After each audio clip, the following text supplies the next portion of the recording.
Hello दोस्तों, स्वागत है आपका मेरे YouTube चैनल पे। आज जो हम क्वेश्चन डिस्कस करेंगे वो मोस्ट इंपॉर्टेंट क्वेश्चन डिस्कस करेंगे, जो कि क्वेश्चन बेस्ड है, हमारे पॉइंटर से रिलेटेड है, एरे से रिलेटेड है और हमारे फंक्शन से रिलेटेड है। तो जितने भी क्वेश्चंस है, आपका अगर पॉइंटर में कहीं पर भी डाउट है या एरे में या किसी भी टाइप का, तो आपके सारे के सारे डाउट क्लियर होने वाले हैं। इस पूरी वीडियो को लास्ट तक सुनिएगा। तो यहां पर स्टार्ट करता हूं मैं।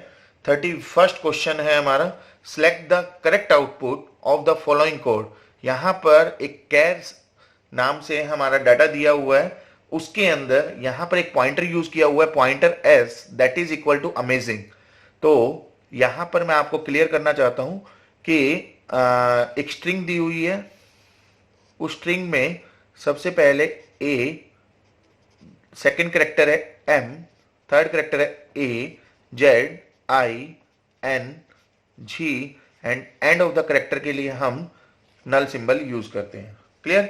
सो यहां पर लिखा हुआ है कि नेक्स्ट में लिखा हुआ है एस प्लस इक्वल टू 3। इसका मतलब क्या होता है? इसका मतलब होता है S equal to S plus 3। कहने का मतलब है एस जो है always that will be pointed to the first address, first character. Clear? तो S equal to S plus 3 का मतलब क्या है कि यहां पर 3 आगे चला जाएगा, तो फर्स्ट, सेकेंड, थर्ड।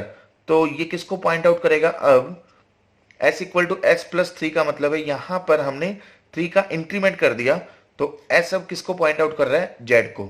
तो यहां पर ये कह रहा है कि print F percentage S, string print करानी है और कहां से स्टार्ट होएगा? एस से। तो एस कहां से स्टार्ट हो रहा है? हमारा जेड से। तो ये क्या प्रिंट करेगा? Z I N g. So basically यहां पर थर्ड ऑप्शन मैच कर रहा है, जेड आई एन जी। ये जो क्वेश्चन है वो हमारा केवीएस के अंदर आया हुआ है। तो मैं जितने भी क्वेश्चंस आज डिस्कस करूंगा वो सारे के सारे हमारे किसी ना किसी एग्जाम में जरूर आए होंगे, चाहे वो केवीएस का क्यों ना हो, एनवीएस का क्यों ना हो, गेट का क्यों ना हो, नेट का क्यों ना हो। तो लास्ट तक आपको सुनना है, हर एक क्वेश्चन, हर एक डाउट आपके क्लियर होते जाएंगे। तो नेक्स्ट क्वेश्चन आ रहा है हमारा 32, जो कि हमारी सीरीज चल रही है, 3 वीडियो हम कंप्लीट कर चुके हैं। अब ये नेक्स्ट सीरीज जो हमारी है उसका क्वेश्चन है सेकंड। तो इस वीडियो का क्वेश्चन है सेकंड और 32 क्वेश्चन है। सो यहां पर ये क्वेश्चन भी हमारा केवीएस के अंदर आया हुआ है। तो यहां पर भी देखिए बहुत सिंपल सा है, सिर्फ और सिर्फ बेसिक आपको क्लियर करना है, पॉइंटर और एरे।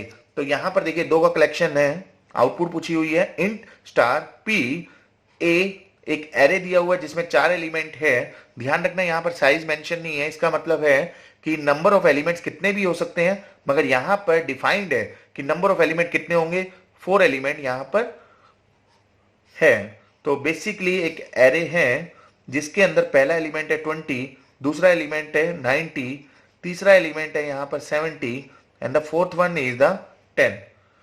अब यहां पर एक पॉइंटर यूज किया हुआ है, पी नाम से एक पॉइंटर यूज किया हुआ है।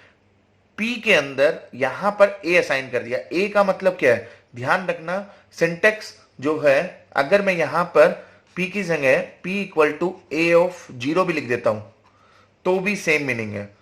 ये ऑलवेज जो बेस एड्रेस है वो हमेशा उसको पॉइंट आउट करता है। तो मैं कहने का मतलब है पी जो है वो किसको पॉइंट आउट करेगा? इसके बेस एड्रेस को।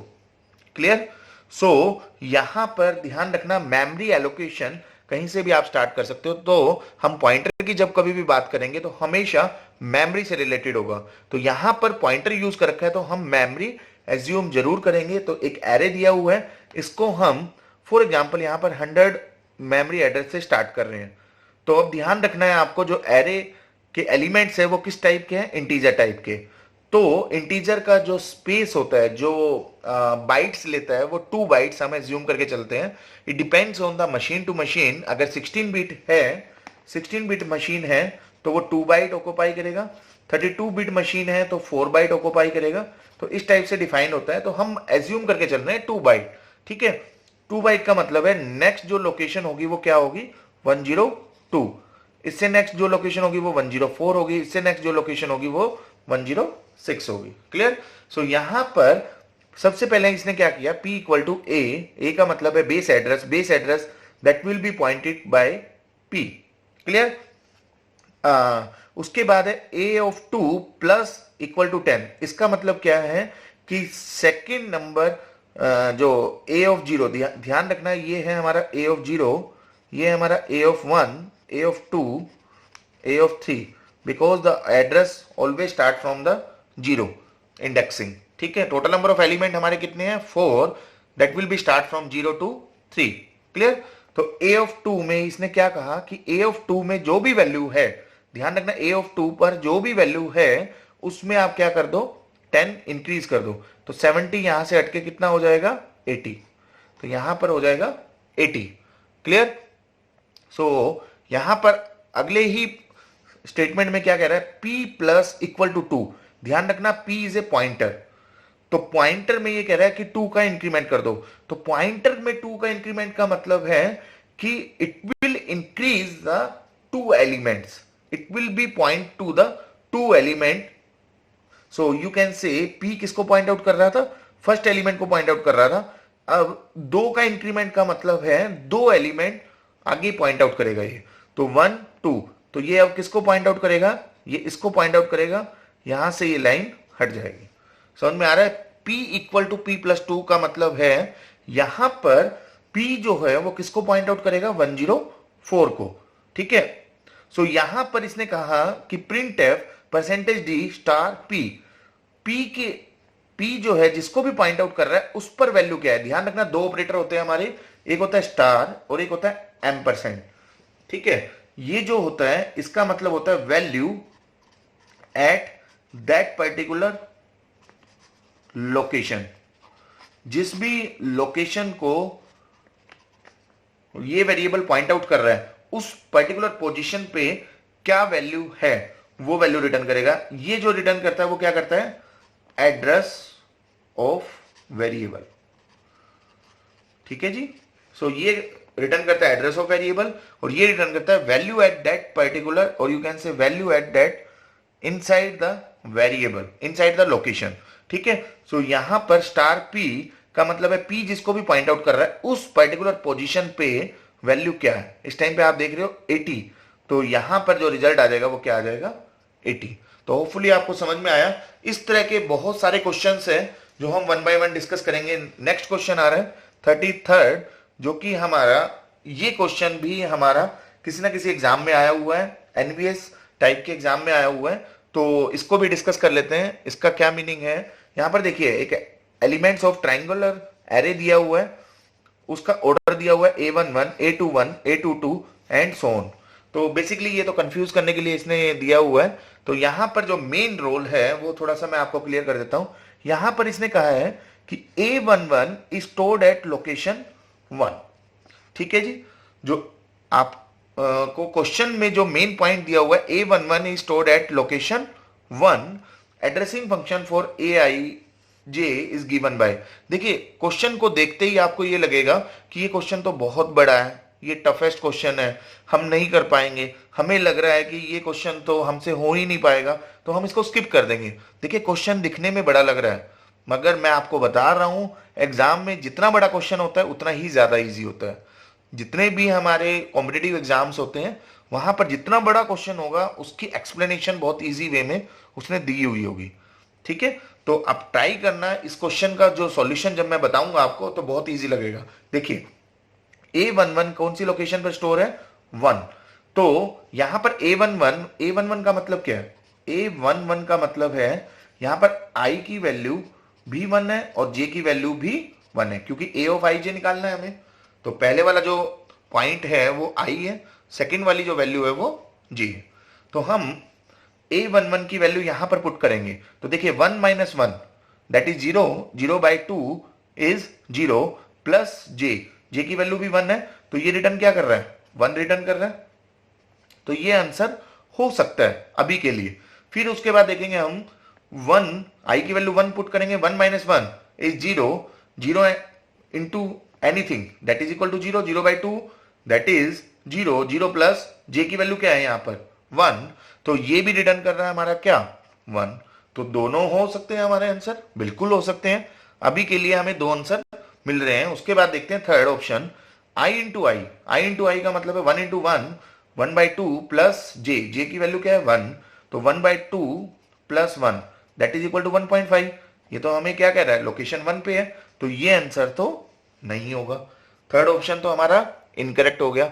उसके बाद फोर्थ ऑप्शन की तरफ हम मूव कर रहे हैं। फोर्थ ऑप्शन में i into J that is 1 into 1 -1, तो 1 - 1 इज 0, 0/2 इज 0, सो ये ऑप्शन तो बिल्कुल ही इनकरेक्ट है क्योंकि ये रिटर्न कर रहा है 0। तो दो ऑप्शन हमारे इनकरेक्ट हो चुके हैं। क्लियर। अब दो ऑप्शन में से हमें चूज करना है कि कौन सा ऑप्शन हमारा करेक्ट ऑप्शन है। तो कैसे चूज करेंगे, देखिए अब हम क्या ट्राई करेंगे, नेक्स्ट पोजीशन A11 हमने निकाल लिया, अब हम फाइंड आउट करेंगे A21। तो आपका क्वेश्चन होगा कि सर A21 की तो लोकेशन ही नहीं दी हुई, तो आप कैसे आंसर को फाइंड आउट कर सकते हो। हम बिल्कुल, आपकी बात बिल्कुल ठीक है, मगर हम इसको पुटअप करके देखेंगे और मैं आपको बताऊंगा कि कैसे हम फाइंड आउट कर रहे हैं। तो A21 का मतलब है i की वैल्यू 2 है और j की वैल्यू कितनी है 1। i की वैल्यू मैंने यहां पर 2 पुट की, तो 2 - 1 that is 1 divide by 2 plus j की वैल्यू कितनी है 1। तो ये क्या रिटर्न कर रहा है, ये रिटर्न कर रहा है हमारा, क्या रिटर्न कर रहा है 1/2 plus 1 that is equal to 1.5। मगर यहां पर अगर हम देखें तो i की वैल्यू कितनी है 2, 2 - 1 is 1, 1 into 2, 1 into 2 divide by 2 plus j की वैल्यू है 1, तो ये रिटर्न कर रहा है 1 + 1 इज 2। तो जो लोकेशन की वैल्यू है वो कभी भी डेसिमल में नहीं होगी, कभी भी फ्रैक्शन में नहीं होगी। तो 1 is also incorrect option for this question. आप नेक्स्ट वैल्यू पुट करके देखना 2 2 2 2 यहां पर पुट करके देखोगे तो 2 - 1 इज 1, इनटू में 2 डिवाइड बाई 2, 2 से 2 कैंसिल हो गया तो रिटर्न कर देगा 2। तो भी आपकी वैल्यू जो आ रही है वो पर्टिकुलर कोई ना कोई लोकेशन आ रही है, इंटीजर वैल्यू आ रही है। सो करेक्ट ऑप्शन हो जाएगा, करेक्ट आंसर हो जाएगा second answer for this question. ठीक है जी, क्लियर। नेक्स्ट क्वेश्चन फिर पॉइंटर पे आ गया, बहुत इंपॉर्टेंट कंसेप्ट है हमारा पॉइंटर आज की वीडियो के लिए। तो पॉइंटर को बहुत अच्छे से समझना है हमें, कोई भी क्वेश्चन ऐसा नहीं निकलना चाहिए जो आप पॉइंटर का क्वेश्चन ना कर पाओ। अगर क्वेश्चन आता है पॉइंटर का तो डेफिनेटली आपके सारे डाउट क्लियर होने वाले हैं। लास्ट तक मैं सारे के सारे क्वेश्चंस का जो कलेक्शन लाया हूं वो पॉइंटर, एरे और फंक्शन के ऊपर ही है। ठीक है जी, नेक्स्ट क्वेश्चन है हमारा, ये जो क्वेश्चन आया हुआ है वो आया हुआ है DSSB TGT कंप्यूटर साइंस, जो कि अभी हमारा हुआ था 21 मई 2017 को एग्जाम हुआ था हमारा। तो 21 मई 2017 को एग्जाम हुआ था, उसमें ये क्वेश्चन पूछा गया है। तो इस क्वेश्चन का देखते हैं कैसे अप्लाई करेंगे हम। देखिए a = 3 b = 5, तो a एक वेरिएबल है, b एक वेरिएबल है। a वेरिएबल में 3 वैल्यू स्टोर है और b के अंदर क्या वैल्यू स्टोर है 5। तो ध्यान रखना, अगर हम पॉइंटर की बात करते हैं तो लोकेशन होगी कोई ना कोई। तो मान के चल रहा हूं मैं, ये लोकेशन है 100, ये लोकेशन कौन सी है 200। ठीक है जी। अब $p = address of b, address of b जो भी है वो p एक वेरिएबल है जो कि पॉइंटर टाइप का है। ये इसने कौन सी वैल्यू, मतलब ये किसको पॉइंट आउट कर रहा है, ये पॉइंट आउट कर रहा है b के एड्रेस को। समझना पॉइंट को, कहने का मतलब है ये किसको पॉइंट आउट कर रहा है b के एड्रेस को। क्लियर। अब अगर मैं $p लिखता हूं, $p का मतलब है ये क्या रिटर्न करेगा, value at that particular position, तो 5 रिटर्न कर देगा। क्लियर। नेक्स्ट है $q, ध्यान रखना $q 2 बार अगर पॉइंटर लगा हुआ है तो उसका मतलब है कि वो 2 बार ही पॉइंट करेगा। कहने का मतलब है, अभी देखते हैं $q, q एक अनदर पॉइंटर है जो किसको पॉइंट आउट कर रहा है, एड्रेस ऑफ p। p का भी कोई ना कोई एड्रेस होगा, फॉर एग्जांपल इसका एड्रेस है 150, तो q पॉइंट आउट कर रहा है 150 को, मगर q जो है वो डबल पॉइंटर है। तो अगर मैं लिखता हूं $q, ध्यान रखना ये पॉइंट, $q जब कभी भी रिटर्न कराना है मेरे को तो ये क्या वैल्यू रिटर्न करेगा। देखिए $q का मतलब क्या है, $q का मतलब है q जिसको भी पॉइंट आउट कर रहा है उस पर्टिकुलर पोजीशन पे क्या वैल्यू है वो रिटर्न कर देगा $q। ठीक है जी। मगर यहां पर है $q, मतलब q जिस भी पोजीशन को पॉइंट आउट कर रहा है वो वेरिएबल जिसको पॉइंट आउट कर रहा है उस पोजीशन पे क्या वैल्यू है। तो $q का मतलब है ये वैल्यू रिटर्न करेगा 5। बात समझ में आ रही है अभी के लिए इस पॉइंट तक। अब नेक्स्ट पॉइंट आ गया star Q that is equal to address of A. इसका मतलब क्या है? इसका मतलब क्लियर कट ये है कि क्यू पी को पॉइंट आउट कर रहा था, तो पी जो बी को पॉइंट आउट कर रहा था वो बी के एड्रेस को पॉइंट आउट कर रहा था, तो पी जो है अब किसको पॉइंट आउट करेगा? पी जो है वो अब ए के एड्रेस को पॉइंट आउट करेगा। क्यों? क्योंकि star Q that is equal to m% of A, और क्यू जो है वो किसको पॉइंट आउट कर रहा था? पी को। ठीक है, क्यू जो है वो पी को पॉइंट आउट कर रहा था, तो पी अब पहले जिसको भी पॉइंट आउट कर रहा था, पी अब किसको पॉइंट आउट करेगा? एड्रेस ऑफ ए। ठीक है जी। अब इसने कहा कि प्रिंट एफ स्टार पी की वैल्यू क्या होगी, तो स्टार पी अब ये ना पॉइंट आउट करके अब किसको पॉइंट आउट कर रहा है? इसको पॉइंट आउट कर रहा है, इस एड्रेस को। इस एड्रेस पे क्या वैल्यू है? स्टार पी का मतलब है इस दैट पर्टिकुलर पोजीशन पे, दैट पर्टिकुलर एड्रेस पे क्या वैल्यू है? तो वैल्यू है हमारी 3, जो कि काफी स्टूडेंट्स गलती करेंगे, यहां पर 5 रिटर्न करेंगे, मगर इसका जो एग्जैक्ट आंसर आएगा वो आएगा 3। That is the D answer for this question. बहुत ही इंपॉर्टेंट कंसेप्ट है ये डबल पॉइंटर। ठीक है जी। उसके बाद है नेक्स्ट क्वेश्चन, ये मैं लेके आया हूं आपके सामने। हमारा एग्जाम हुआ था 2017 में, CIL 2017 में एग्जाम हुआ था। CIL का मतलब है कोल इंडिया लिमिटेड, गवर्नमेंट जॉब के लिए। तो वहां से ये क्वेश्चन मैं लेके आया हूं। जितने भी क्वेश्चन है मोस्ट इंपोर्टेंट क्वेश्चन मैं आपके सामने दे रहा हूं, जिससे कि आपके कंसेप्ट क्लियर होते जाए, कहीं पर भी डाउट ना रहे। अगर डाउट है तो प्लीज कमेंट सेक्शन में मेरे से पूछना, मैं हर डाउट को आपको क्लियर करूंगा। मगर आपको बस फोकस करना है अपनी स्टडी पे, फोकस करना है आपके डाउट क्लियर में, फोकस करना है आपके कंसेप्ट क्लियर होते जाए। ठीक है। तो नेक्स्ट क्वेश्चन है, बहुत सिंपल सा क्वेश्चन है कि नंबर ऑफ एलिमेंट पूछा हुआ है। 1D एरे आपको दिया हुआ है जिसमें lowest index and highest index दिया हुआ है। लोवेस्ट इंडेक्स है वो -1024 और हाईएस्ट इंडेक्स है 1024। तो यहां पर ये कहा हुआ है, एक एरे दिया हुआ है, इसको ऐसे समझो कि लोवेस्ट इंडेक्स -4 है और हाईएस्ट इंडेक्स है 4। तो सबसे पहले -4 होगा, फिर -3 होगा, फिर -2 होगा, -1 होगा, देन 0 होगा। ठीक है, देन 1 2 यहां 3 मान लो और यहां पर 4 हो जाएगा। तो टोटल नंबर ऑफ एलिमेंट अगर -4 से 4 है तो टोटल नंबर ऑफ एलिमेंट कितने हो जाएंगे? यहां पर आप देख पा रहे हो 0 भी ऐड हो गया, दैट मीन्स 9 एलिमेंट्स हो गए। तो यहां पर मैं ये समझाना चाह रहा हूं, जितने भी नंबर ऑफ वैल्यू दे रखी है, लोवेस्ट हाईएस्ट दोनों को ऐड कर दो तो ये आ जाएगा 1024 plus 1024 that is equal to 2048।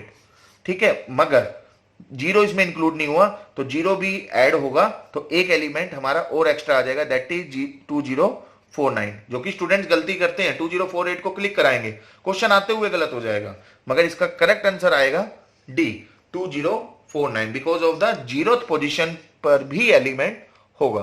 Clear. तो नेक्स्ट क्वेश्चन है हमारा 36। ये भी हमने CIL एग्जाम जो हमारा हुआ था, अभी जो मैंने आपको बताया CIL एग्जाम 2017 में एग्जाम हुआ था।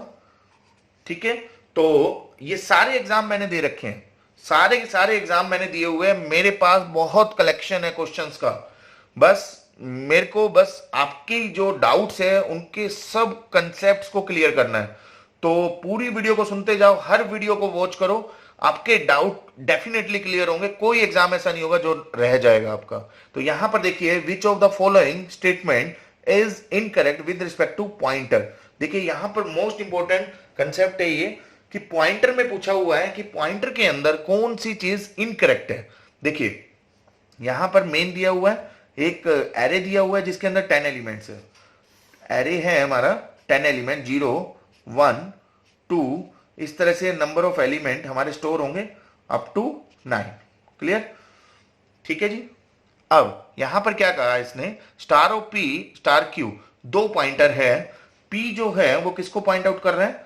m% of A5।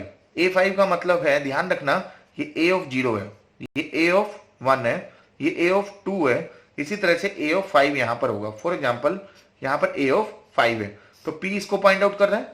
A of 7 यहां पर कहीं ना कहीं मैं इसको A7 मान लेता हूं, ये A9 हो जाएगा। ठीक है जी। सो क्यू जो किसको पॉइंट आउट कर रहे हैं, क्यू पॉइंट आउट कर रहा है A7 को। ठीक है जी। अब इसने क्वेश्चन किया कि कौन सा इनकरेक्ट है। प्लीज ध्यान रखना, Q -3 का मतलब क्या है?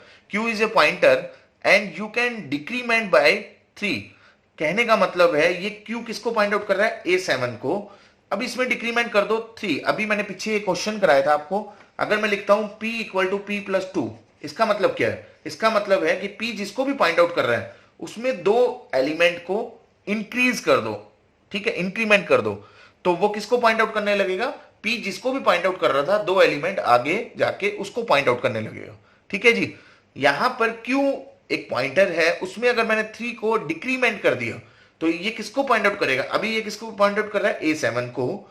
3 अगर डिक्रीमेंट कर दूंगा मैं तो ये किसको पॉइंट आउट कर जाएगा, A4 को।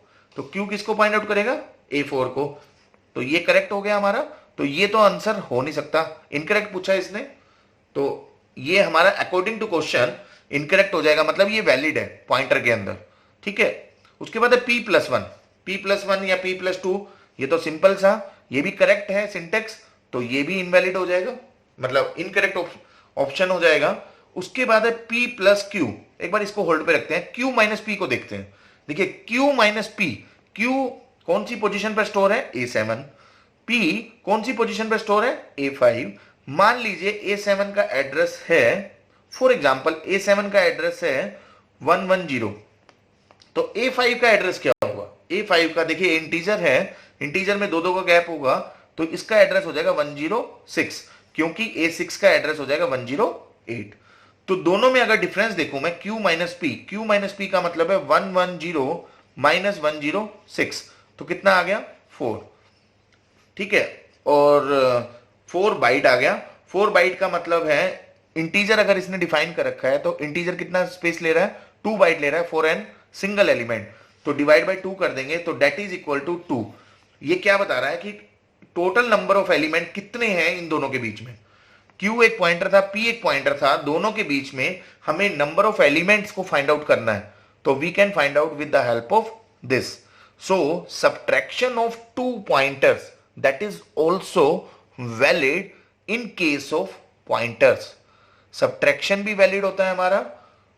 Increment, constant increment in the pointer, जैसे कि कांस्टेंट इंक्रीमेंट था, ये भी वैलिड है।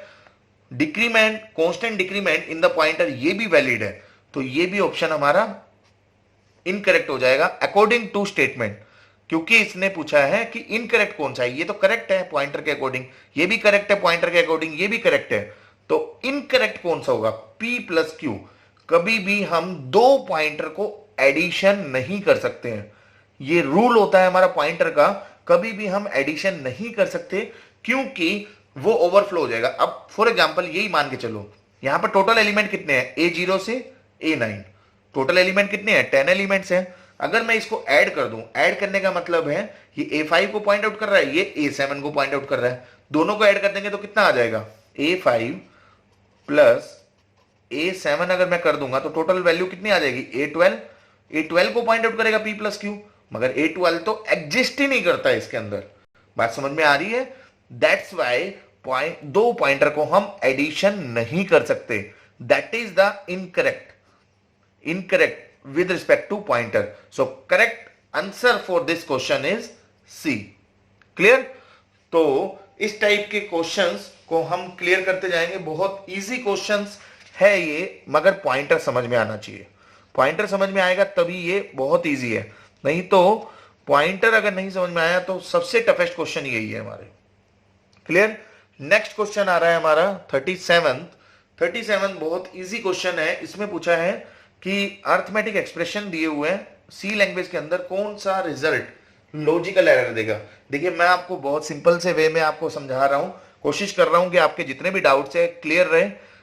मैं आपको बता देता हूं, एक्सप्रेशन को देख के आपको टफ लगेगा, मगर ये क्वेश्चन के आंसर बहुत सिंपल है, लॉजिकली समझते जाओ बस।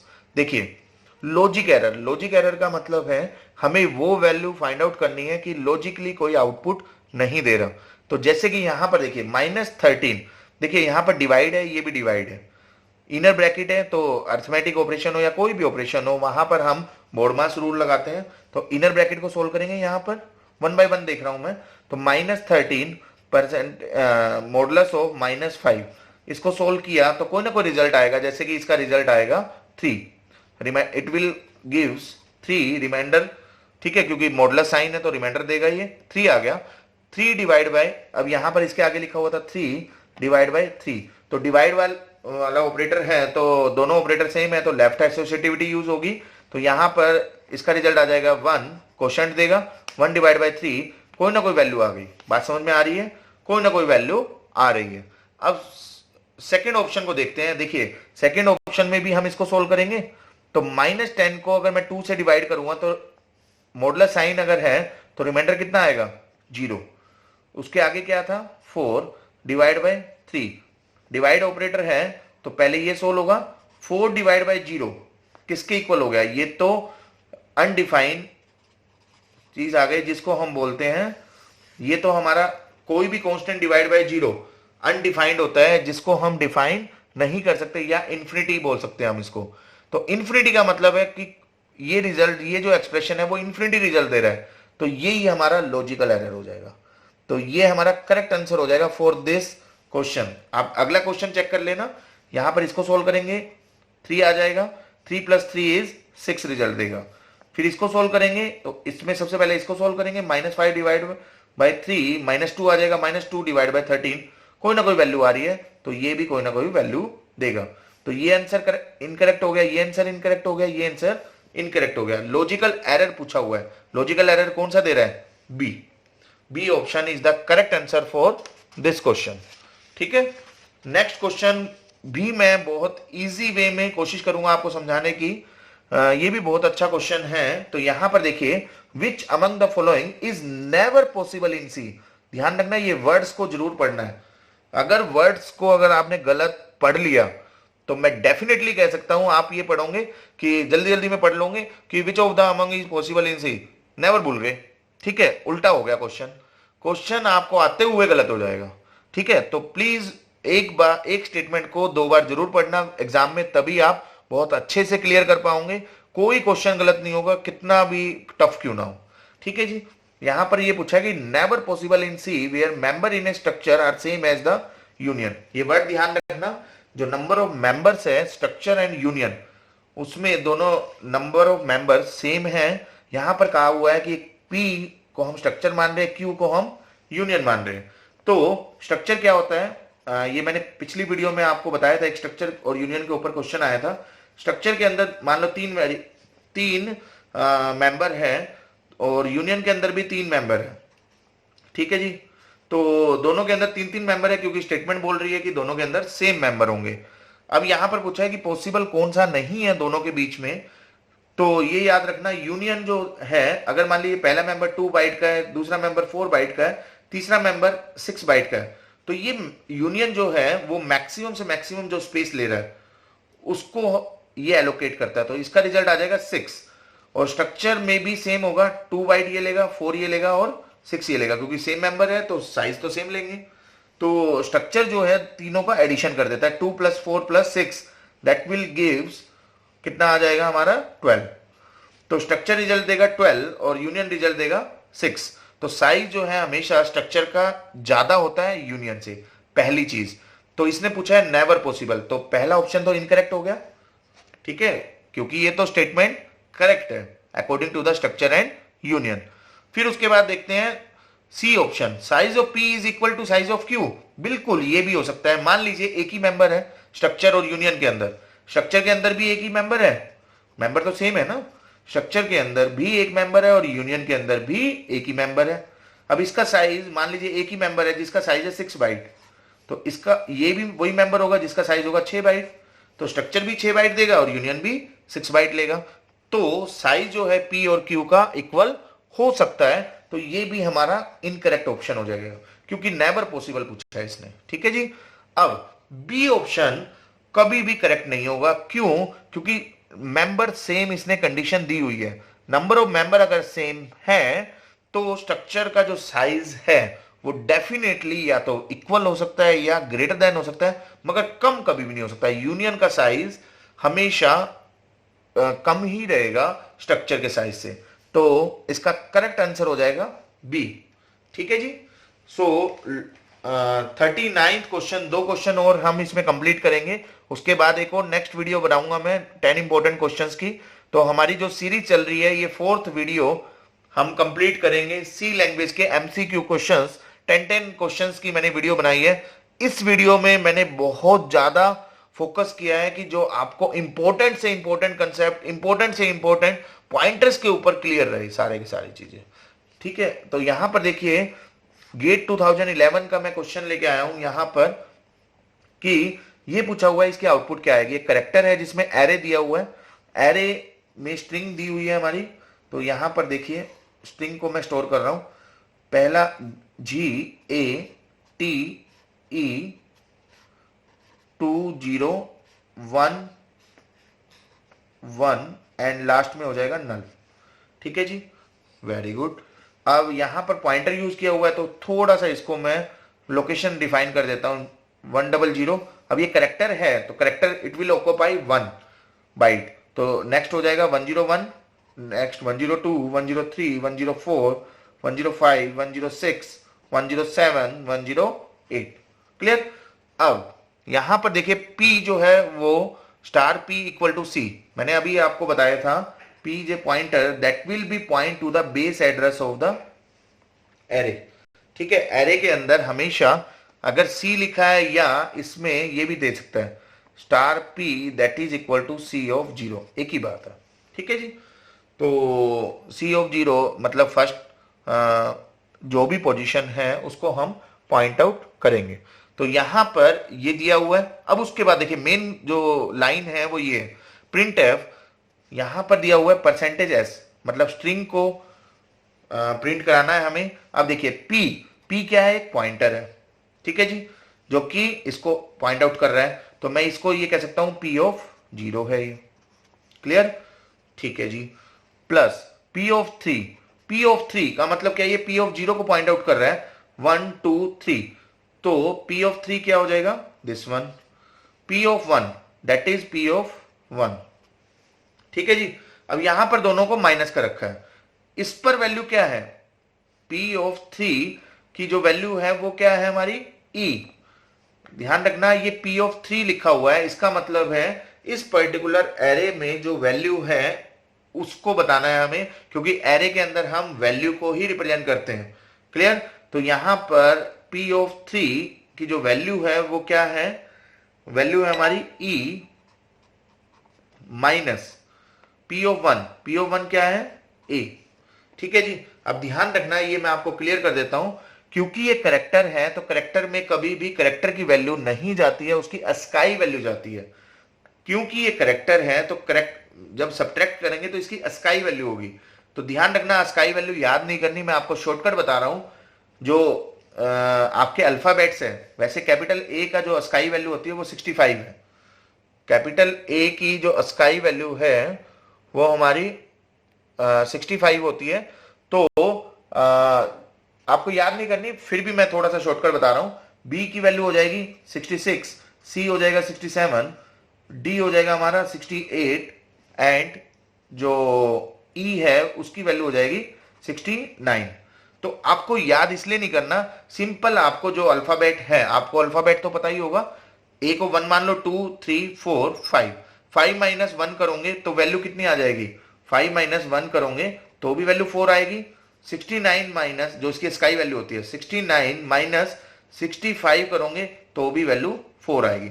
समझाने के लिए मैं समझा रहा हूं कि स्काई वैल्यू याद नहीं करनी, सब्ट्रैक्ट करना है तो सिंपल आप डायरेक्ट भी कर सकते हो। 5 माइनस 1 करोगे तो वैल्यू आ रही है 4। क्लियर। तो यहां पर P ऑफ 0 प्लस 4, इसका मतलब क्या है, इसका मतलब क्लियर कट है, जो इसको पॉइंट आउट कर रहा है उसके बाद 4 का इंक्रीमेंट कर दो, 1 2 3 4। ठीक है, तो ये P किसको पॉइंट आउट करेगा, दिस वन। तो यहां पर इसको स्ट्रिंग को प्रिंट कराना है तो ये क्या वैल्यू दे देगा, 2011। तो करेक्ट आंसर हो जाएगा इसका C। Clear. So last question मैं यहां पर डिस्कस कर रहा हूं, जो कि इस वीडियो का लास्ट क्वेश्चन है 40th। यहां पर क्वेश्चन पूछा हुआ है what will happen if the below program is executed. देखिए यहां पर बच्चा कंफ्यूज होता है, बहुत सिंपल सा कंसेप्ट है। इंट मेन, मेन नाम से एक फंक्शन है, मेन नाम से ही वेरिएबल है। देखिए थोड़ा सा आपको फोकस करना है। मेन नाम से फंक्शन है, आपको भी पता है सी लैंग्वेज के अंदर जो प्रोग्राम होता है वो हमारा मेन फंक्शन से ही स्टार्ट होता है, और एटलीस्ट वन मेन फंक्शन हमारा होता ही होता है। नंबर ऑफ फंक्शन हो सकते हैं मगर मेन फंक्शन जो है हमारा होगा ही होगा, उसी से हम एग्जीक्यूशन स्टार्ट करते हैं। तो यहां पर मेन नाम से ही वेरिएबल है, मेन नाम से ही फंक्शन है। तो ये कह रहे हैं कि प्रिंट एफ मेन, मेन को प्रिंट कराया, तो इसमें क्या कंपाइल टाइम एरर आएगा, रन टाइम एरर होगा, या इनफाइनाइट लूपिंग होगी, या कोई एरर नहीं होगा और प्रिंट कर देगा 3। मैं आपको क्लियर करना चाहता हूं, कोई भी फंक्शन है उसके नाम से वेरिएबल हो सकता है, कोई भी प्रॉब्लम नहीं है। अगर हमारा फंक्शन जो दिया हुआ है चाहे वो मेन क्यों ना हो, कोई भी फंक्शन है उसी नाम से वेरिएबल नेम भी हो सकता है। There is no problem in the C language. Then the right answer for this question is it will run without any error and print 3। So there is no problem for execution whenever the variable name and the function name is same in a single program. Clear? So 40th question बहुत simple सा था, बस दिखने में थोड़ा सा ऐसा लग रहा था, कंफ्यूजन क्रिएट कर रहा था। ठीक है जी। सो होपफुली आपको समझ में आया होगा। प्लीज लाइक, सब्सक्राइब, शेयर जरूर करें। Thank you, thanks to all.